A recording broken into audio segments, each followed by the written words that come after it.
New York's radio station is 77. Or at least 66 WNBC. New York's best rock.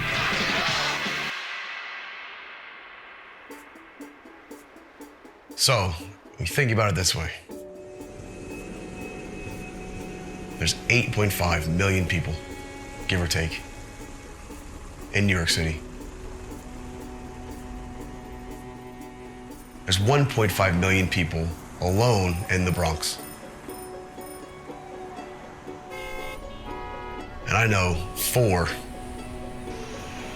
people that hunt.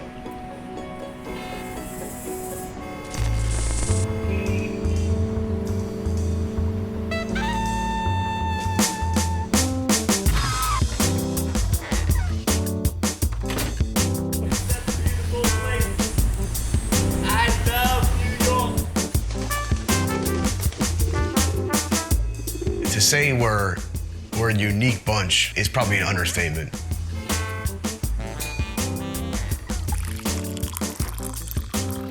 What's up, bro? What's up, bro? How you doing? Good. We're out there. There's guys just like me who are going through the same, trials and tribulations and the challenges of hunting here. But we're kind of in the shadows, and we try to stay off the radar.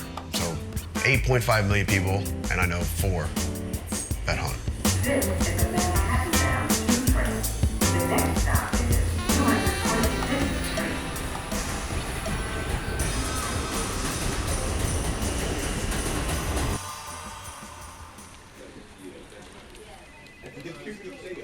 Who do we have on the phone today? Let's see. I know Rob is flying, so anyone else from Vegas on the phone today? My name is Blake Mannion. I'm 34 years old, and I'm a bow hunter.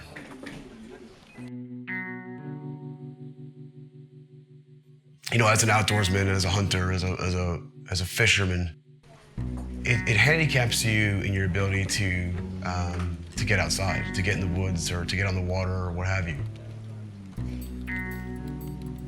There's some challenges here that are very, very unique to life in the Bronx as an outdoorsman.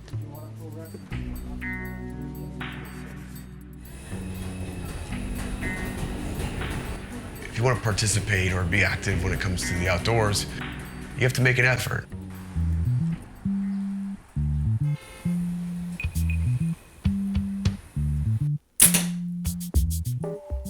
I shoot my bow in my apartment from my kitchen to a target.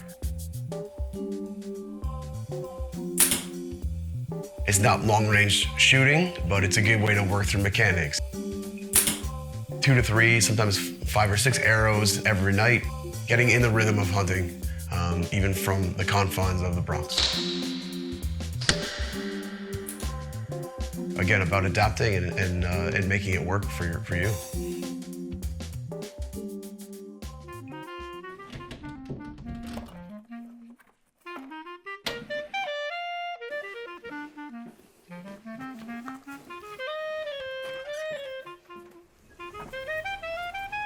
It is the city, so we try to be discreet, like in terms of having the bow out in the public, out in the open. Try to get it loaded up as fast as possible, just to, you don't want to attract any attention. Not even from a legal perspective or a police perspective, but just from an attention perspective. So typically load up in the dark or, well before daylight, and I sneak out of here. Things that have happened in our city and the climate of our world now, people, your average citizen, they're on alert. They take notice of someone walking down the street with a camo case. Probably put 5,000 to 6,000 miles on this Jeep in 1 month of hunting alone, just from back and forth. I mean, today alone we'll do close to 80 miles round trip just to get into the stands. So it's not convenient, it's not easy, but the reward and the actual hunt is always worth it. It's always worth it. So.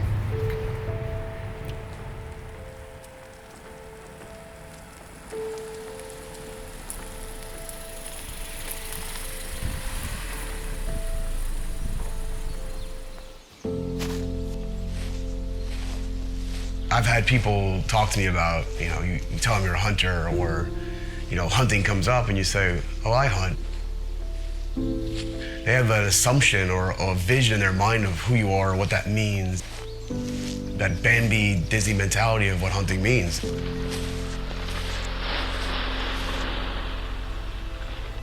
And then you tell them that you use a bow. And you can see their eyes kind of open up, People think of bow hunting as something from the past. I had a woman call the police while I was hunting who said I had a sniper rifle. And in fact, I had my compound bow. I've had at least 2 or 3 times had police or sheriffs not only get called to spot where I'm hunting, but I've actually had them come up into the woods and approach me in the tree stand.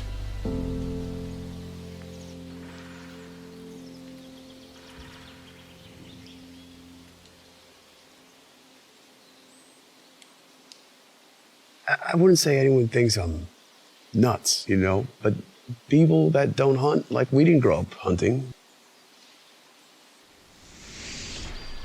It's a learning process, and it's about helping people understand why you do it and what you're doing and what's involved in it.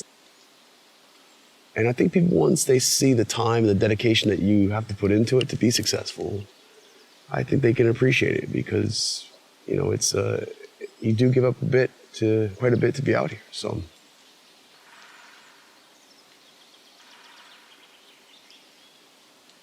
But I don't think people think it's crazy. And after they have a backstrap for the first time or something like that, then they suddenly get it. Then it clicks for them, and it makes a lot more sense why we spend so much time out here in the woods.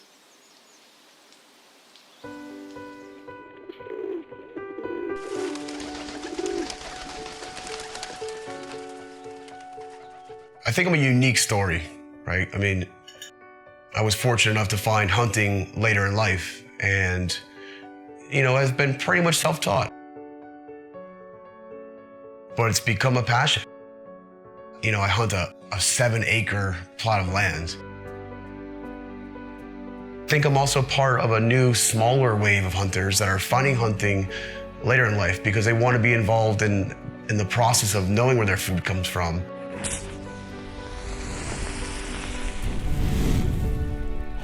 No, it's fun for me. You guys get to have some and get to share in some of that bounty. Right. So the deer, when you have a perfectly cooked backstrap steak and you know how much time and effort went into that, it tastes so much better than anything that could ever come from a store or ever come from a restaurant. To me, it's as good as it gets. So. That's good. Wow. Man, it's right on time. You got paper towels here, boys? Yep. You can at least get some of that tenderness and some of that flavor. I think I'm part of that new trend or that wave of people that I found hunting later in life, and the harvest of meat is a big part of that.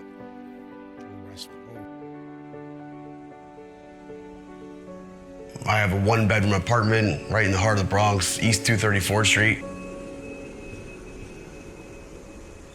And I'm a bow hunter.